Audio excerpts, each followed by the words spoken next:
As melhores linhas de crédito para micro, pequenas e médias empresas você encontra no Banco do Empreendedor. Aqui as taxas são baixas, com bons prazos para pagar. O Banco do Empreendedor também oferece crédito para as prefeituras investirem no desenvolvimento das cidades. Conheça as nossas linhas de crédito e faça uma simulação. Desenvolve SP, sua cidade e sua empresa crescendo no ritmo de São Paulo. Governo do Estado de São Paulo. Transformação. Que palavra maravilhosa. A pessoa cria uma loja online, faz o primeiro show, vira blogueira. Para acompanhar tanta mudança, a Oi se transformou também. E a nova Oi chegou com a fibra. Para você ter a casa toda conectada, fazer negócios, criar negócios. Fazer do simples ao extraordinário. Nova Oi. Simples, poder, fazer. Oi. Às vezes, o que você procura está mais perto do que você imagina. Ao longo da minha jornada para lançar o Educart, um robô educacional que proporciona um ambiente de aprendizagem híbrido contínuo, eu encontrei a parceria da Dell Technologies. Hoje, todos os nossos produtos usam equipamentos Dell Technologies. Essa parceria me aproximou do meu principal objetivo: transformar e humanizar o ensino à distância em escolas e universidades.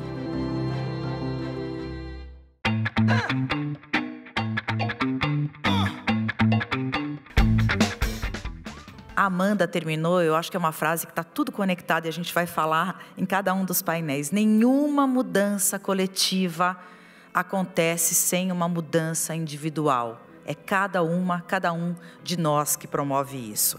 Para isso a gente precisa de líderes que estão profundamente conectados com essa agenda que a Tainá acabou de explicar para a gente. E esse é o nosso próximo painel, que é a liderança contemporânea. A gente tem algo na alma feminina que a pandemia consagrou. Isso não quer dizer que é coisa de mulher, tá, gente? Muitos homens também esbanjam essa alma feminina. Aliás, esse é um dos paradigmas, né? A nova masculinidade iluminada. Agora, o que o mundo percebeu é que os soft skills, como trabalho em equipe, capacidade da gente mostrar a nossa vulnerabilidade, a empatia no dia a dia, o cuidado com o próximo, elas são características reconhecidas como femininas, né? E elas são hoje fundamentais para os grandes líderes. E para a gente discutir o que a liderança contemporânea precisa, eu queria convidar a Júlia Rueff, que é diretora sênior do Marketplace do Mercado Livre. Bem-vinda, Ju, ao nosso palco.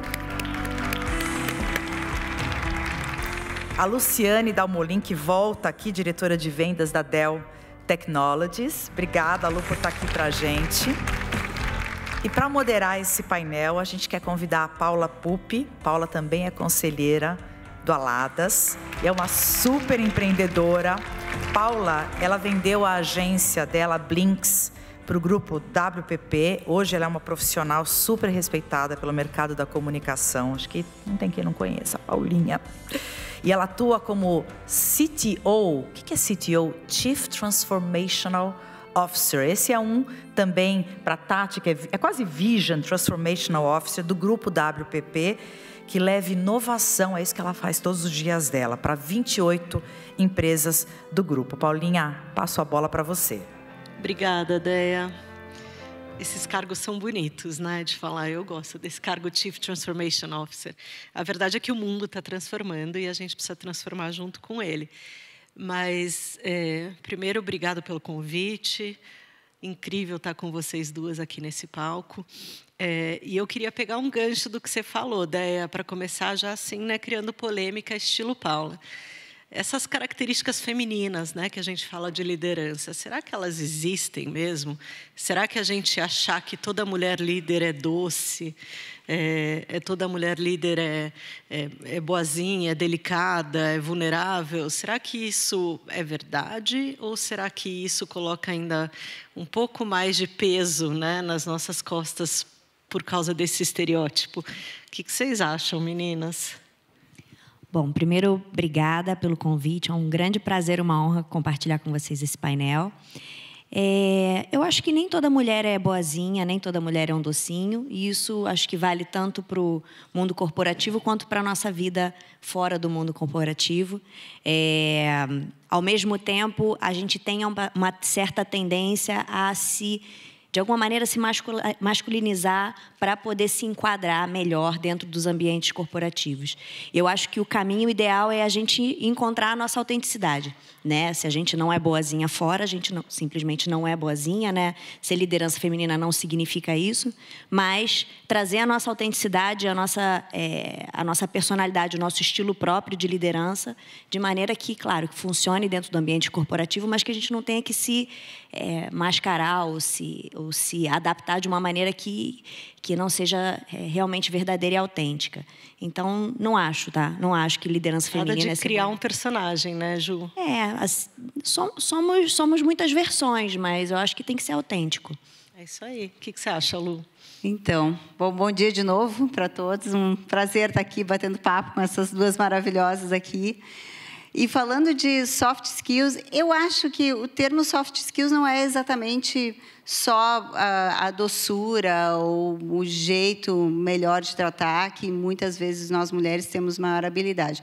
Eu acho que é esse conjunto do coeficiente emocional, que eu acho que isso sim é um superpoder feminino ou de habilidades femininas que muitas vezes muitos homens as têm também.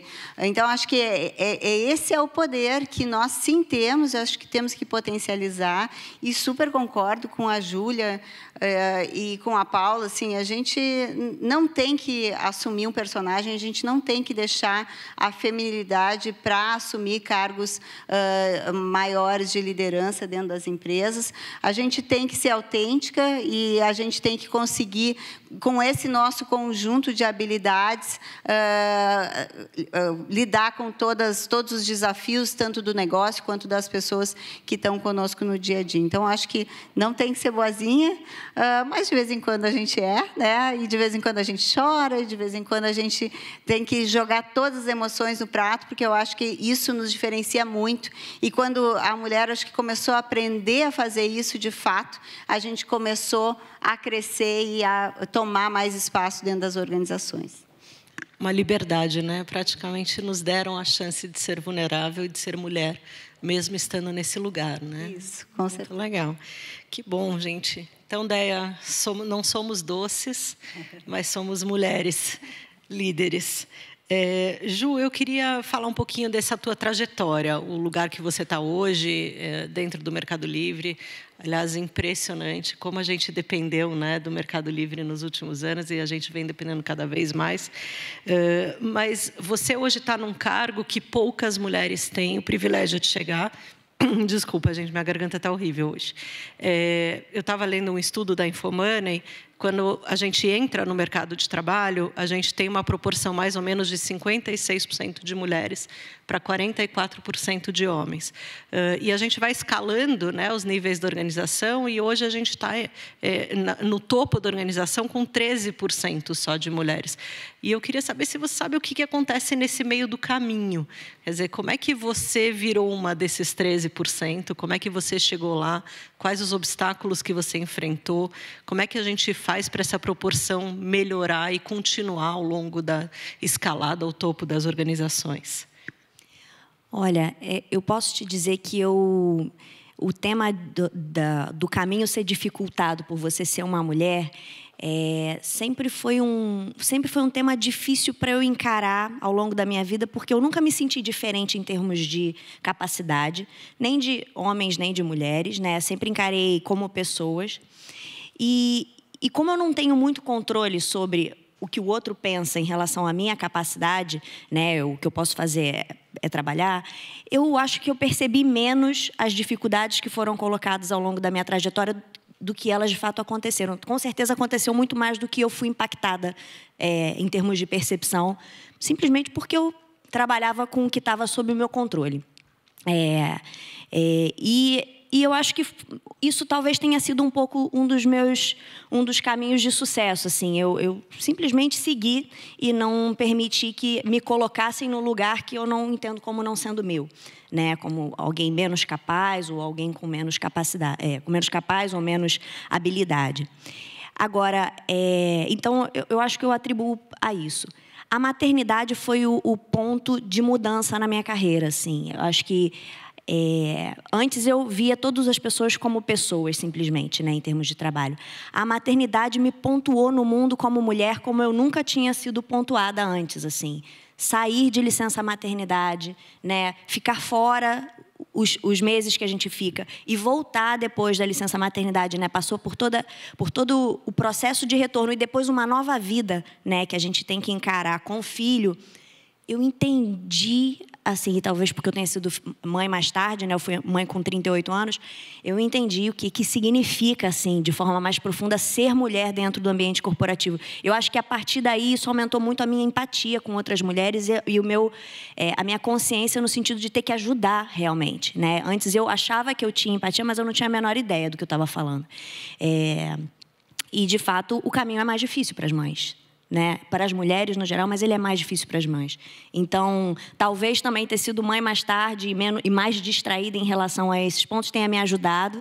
Eu acho que hoje essa tomada de consciência me ajuda a tornar um ambiente realmente muito mais inclusivo, né? E a gente ouviu a Raquel falando em algum momento sobre o desperdício de talentos, né? Sobre os jovens que ela acabou de ajudar, que estão de Salvador. É um grande desperdício de talentos se a gente não tem um olhar mais empático e estimula, né, o crescimento das pessoas, porque são talentos por todos os lados que vão se perdendo ao longo do caminho pelas dificuldades que vão sendo enfrentadas. E é engraçado quando a gente olha, né, exatamente esse caminho da maternidade, ele casa um pouco, né, com essa trajetória da idade com a trajetória da carreira de cada mulher. E não deve ser coincidência que a gente vai perdendo essas mulheres no caminho, né? Imagina se a gente, com toda a estrutura e apoio, a gente consegue galgar esses postos, né, depois de ter filho. Imagina quem não tem essa estrutura de apoio. Então, realmente, não deve ser uma coincidência, né? Mas assim, só complementando, eu tenho muito orgulho de dizer, né? O MELI, ele tem uma participação de 38% de mulheres em cargos de liderança no geral, Mercado Livre, né? E na minha área, especificamente, muito parecido com os dados que você trouxe, são 50% de mulheres, 50% de homens no total da área, mas em alta liderança são 54% de mulheres. Então, entendo que o meu papel está sendo feito e disseminado pelos meus times também. Maravilha. E na Dell, Lu? A Dell eu acho que tem programas bem institucionalizados, né?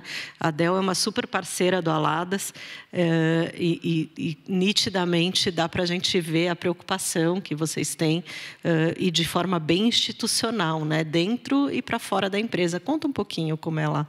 Então, Paula, a gente tem, primeiro, como até eu citei aqui na abertura, para quem já estava conosco, nós temos um olhar para o empreendedorismo feminino. Nós temos um programa que chama Dell Women Entrepreneur. Ele existe desde 2011. Ele foi criado pelo próprio Michael Dell, porque ele entendeu que, se nós não fizermos nada especificamente para as mulheres empreendedoras, nós não estaremos ajudando a esse exército aí de guerreiras que, a todo momento, estão abrindo novos negócios e impulsionando toda a nossa economia e que não tem apoio. Se a gente olhar dados aí de investimentos, a gente vê o quão difícil é para uma mulher conseguir investimentos nas suas empresas. Então, esse foi um programa que nós criamos lá desde 2011, é uma grande rede internacional, nós temos eventos anuais, onde essas mulheres se encontram, trocam melhores práticas, se apoiam. Então, esse é um tema muito vivo dentro da nossa organização. E todas aqui podem participar, tá, gente? Quando eu falei no início, uma pessoa já me abordou aqui agora na plateia perguntando, é só entrar no site da Dell, lá tem o cadastro. Empreendedoras, em geral, podem participar do nosso grupo e trocar essas experiências conosco, tá? Então, o Dwayne é um ponto. Dentro da empresa, nós temos objetivos muito claros, que eu também comentei antes, os objetivos de 2030, que aqui a Amanda, a Tainá e a Rachel discorreram tanto sobre os objetivos da ONU. A Dell também já se posicionou, tem inúmeros objetivos voltados ao desenvolvimento feminino. Nós buscamos 50% da população formada por mulheres, nós somos mais de 150 mil funcionários por todo o mundo, e 40% da nossa liderança ser formada por mulheres. Eu tenho dado claro, assim, hoje nós temos 34% 4% arredondando da população globalmente de mulheres. Então, a gente está muito longe ainda do MELI, a gente vai buscar. E como é que a gente faz isso, né?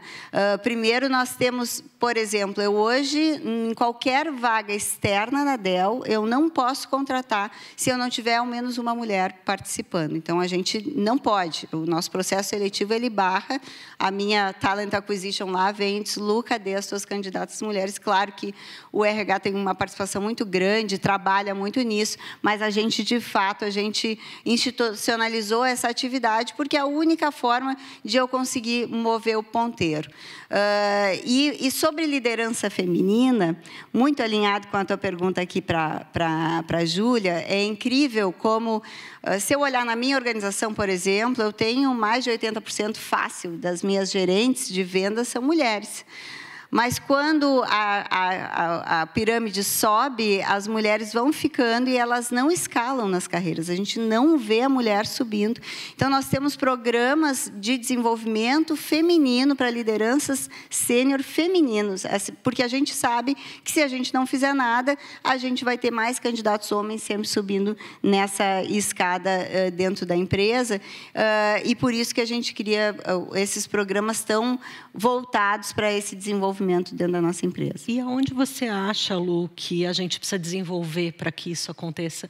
Que é uma dúvida, quer dizer, por que a gente vai ficando para trás? Ainda eu não tenho essa resposta. Eu acho, até vendo um pouquinho o painel das meninas antes, eu acho que falta coragem, Paula. Assim, para mim, para a mulher, ela é como a Rachel aqui citou, a mulher tem que ter 110% das habilidades exigidas numa oportunidade de carreira, enquanto o homem está a 60% e já se atirou. Nós fomos criadas assim. Nós fomos criadas para sentar com as pernas cruzadas, para sermos as certinhas, para sermos perfeitas. E os homens são criados para serem arrojados, para se atirarem na piscina, para pedirem a menina em namoro. Então, eles são criados para a bravura e nós para a perfeição. Então, a gente tem que tirar essa carcaça que alguém nos colocou e nos encorajarmos. Porque eu digo assim, a mulher, qualquer gênero, nós somos capazes de tudo. Basta que nos preparemos para tal. Então, acho que o que falta mesmo é coragem, não é nem preparação. Porque muitas vezes a gente tem mulheres melhores para alguns cargos, mas elas não se encorajam para se candidatar para as possibilidades. Com certeza. A gente estuda muito mais, né? A gente tem que se preparar teoricamente. A Rachel estava falando de conselho. Em conselho, isso é visível, né? A gente vai fazer curso de conselheira, a gente vai se especializar antes sequer de pensar em ligar para alguém e falar, eu sou uma conselheira, né? Eu posso. E o homem já está lá. O homem já está lá faz tempo. Já estamos 12 e o segredo, né? Como a Rachel falou.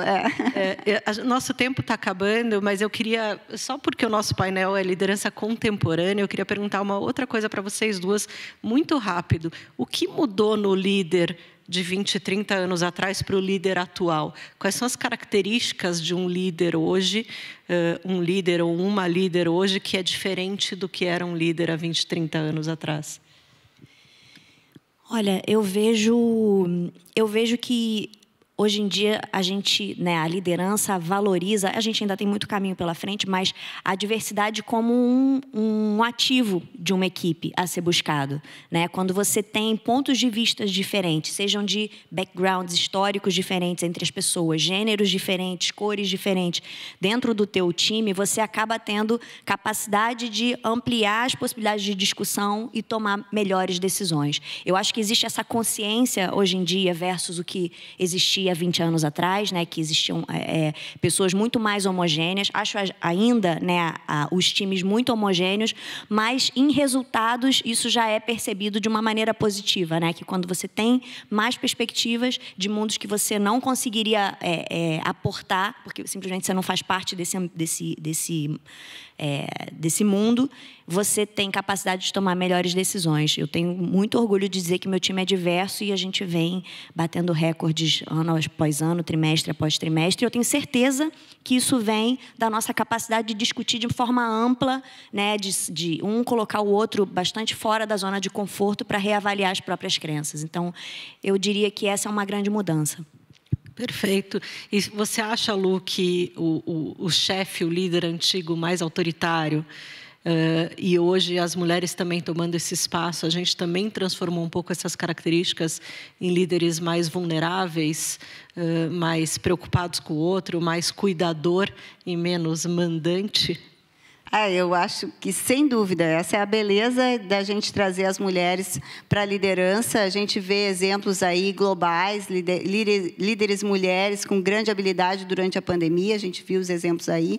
Então, acho que a gente tem, naturalmente, esse cuidado com as pessoas que a gente está trazendo. Acho que eu me considero até uma privilegiada, porque eu acho que na Dell, e vejo aqui a Meli como um grande exemplo de já ter essa diversidade como dentro da sua organização. Mas eu acho que, se a gente olha para o lado, muitas organizações, muitos mercados, muito aquém disso, né, Paulo? Então, eu acho que a gente tem ainda muita oportunidade de avançar, de fato, trazer, de fazer isso genuinamente, né? Não só no discurso de diversidade, mas na prática, a gente ter mulheres e acatar, porque, eu digo, às vezes a gente está a gente é a líder mulher, mas a gente vê os movimentos masculinos que são antagônicos ao que a gente está falando, ou o mansrupting, que a gente fala, né? A mulher falando e o homem se atravessando, e a gente ainda vive isso, mesmo em empresas onde a diversidade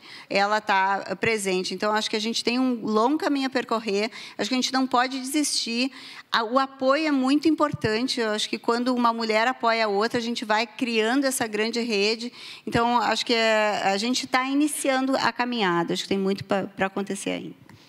Legal. Então, para terminar, eu queria pedir uma frase de vocês para essas futuras líderes que estão assistindo a gente. O que vocês podem deixar de mensagem final?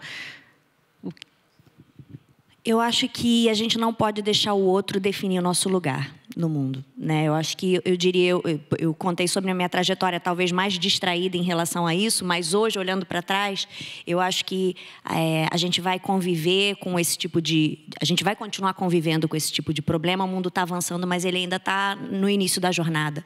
E quem define a nossa capacidade, o nosso lugar no mundo é a gente, né? Se abalar pela percepção, pelos bias que a gente encontra no meio do caminho, podem ser um dos fatores que façam com que as mulheres fiquem para trás, né, no sentido de continuar crescendo, aceitar ou, de alguma forma, incorporar que existe menos capacidade ali e menos talento ali. Então, eu diria que a gente acreditar que a nossa capacidade é simplesmente igual à de qualquer outra pessoa e não permitir que outros nos coloquem numa posição que não é a que a gente escolheu. Muito bom. Eu sigo a Ju, eu já dei um apelido. E eu vou dizer uma frase que não é minha, da Ana Enin, mas eu acredito muito, assim, que a vida, ela se expande ou se contrai de acordo com a nossa coragem. Então, acho que a gente tem todo o potencial, a gente tem capacidade, a gente tem só que ter coragem para dar o próximo passo, com certeza. Obrigada, meninas. A gente termina aqui nosso painel. Agradeço muito esses conselhos, acho que são muito valiosos para a nossa geração e para as próximas que estão vindo. Obrigada. Eu que agradeço. Obrigada, gente.